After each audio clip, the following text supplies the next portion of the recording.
இது கூட தேங்காய் துருவல் வச்சுருக்கோம்ல அதையும் போட்டுருங்க.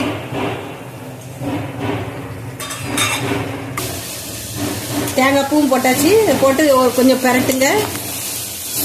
அடியில் வரைக்கும் எல்லா இதுக்கும் படுறாப்புல பரட்டி எடுங்க. இந்த பருப்பில் புரத சத்து இருக்குது, மாவு சத்து இருக்குது. எல்லாரும் சாப்பிடலாம். குழந்தைங்க முதல் பெரியது வரை சாப்பிடலாம். டேஸ்டியாகவும் இருக்கும். வாரத்துக்கு ஒரு முறை செய்யுங்க.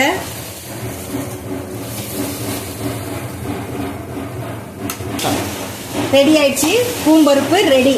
இப்போ அடுப்பு ஆஃப் பண்ணிடுவோமா?